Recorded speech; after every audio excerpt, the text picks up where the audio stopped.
देश में अचानक कोई संकट आ जाए, जैसे कि बाढ़, दंगा, आतंकवाद या फिर युद्ध का खतरा, क्या सिर्फ रेगुलर सेना काफी है? नहीं, उन्हें भी सपोर्ट की जरूरत पड़ती है।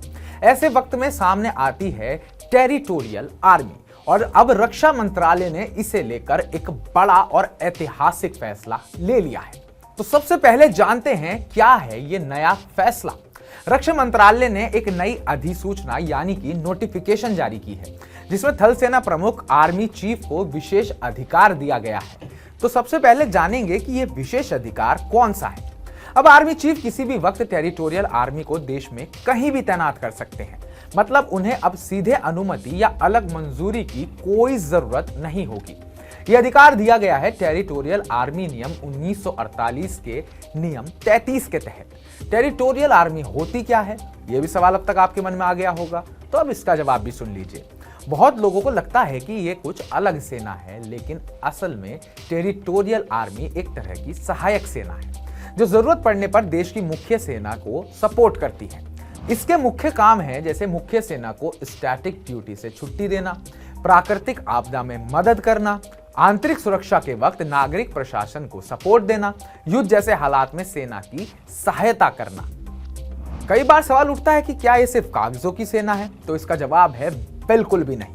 टेरिटोरियल आर्मी के जवान सिर्फ बैठने के लिए नहीं होते, ये जमीन पर लड़ चुके हैं और मोर्चा संभाल चुके हैं। इतिहास में टेरिटोरियल आर्मी की भागीदारी बहुत बड़ी है, जैसे कि 1962 भारत चीन का युद्ध, 1965 और 1971 भारत पाकिस्तान का युद्ध, श्रीलंका में ऑपरेशन पवन, पंजाब और कश्मीर में ऑपरेशन रक्षक, पूर्वोत्तर में ऑपरेशन राइनो और ऑपरेशन बजरंग। इन मिशनों में टेरिटोरियल आर्मी की यूनिट्स ने पूरी ताकत के साथ हिस्सा लिया था।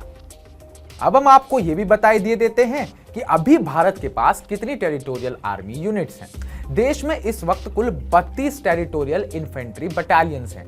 इनमें से अब 14 बटालियनों को अलग अलग सैन्य कमानों में तैनात किया जाएगा, जैसे southern command, eastern command, western command, central command, northern command, south western command, Andaman Nicobar command और आर्मी ट्रेनिंग कमांड यानी कि ARTRAC।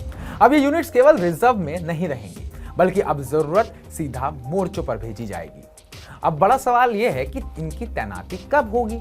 जब बजट में धन उपलब्ध होगा या फिर आंतरिक बजट से उसकी रीएलोकेशन हो सकेगी। टेरिटोरियल आर्मी अब सिर्फ सेना का हिस्सा नहीं, बल्कि देश के पूरे शासन तंत्र की सुरक्षा का मजबूत स्तंभ बनती जा रही है। अब आपको यह भी बता देते हैं कि आखिर यह फैसला इतना खास क्यों है, क्योंकि इससे अब फैसलों की गति बढ़ेगी। संकट में तेजी से यूनिट तैनात की जा सकेंगी। सेना प्रमुख को मिले इस अधिकार से टेरिटोरियल आर्मी की उपयोगिता और भरोसा दोनों बढ़ेगा। जब देश संकट में होता है तो सिर्फ बंदूकें नहीं, निर्णय की तेजी भी जरूरी होती है। अब टेरिटोरियल आर्मी को लेकर लिया गया यह फैसला बताता है कि भारत अब तेज, सक्रिय और सटीक सुरक्षा रणनीति की ओर बढ़ चुका है। जिस सेना को कभी सेकंड लाइन कहा जाता था, अब वो देश की फ्रंट लाइन सुरक्षा का हिस्सा बन चुकी है। यानी कि टेरिटोरियल आर्मी अब देश के लिए आगे बढ़कर लड़ाई करेगी। तो हमारी इस पूरी रिपोर्ट पर आपका क्या कहना है? टेरिटोरियल आर्मी के इस रोल को लेकर आपके क्या विचार हैं? कमेंट बॉक्स में कमेंट करके हमें जरूर बताइएगा और ताजा अपडेट्स पाने के लिए TV9 भारतवर्ष को सब्सक्राइब कीजिएगा।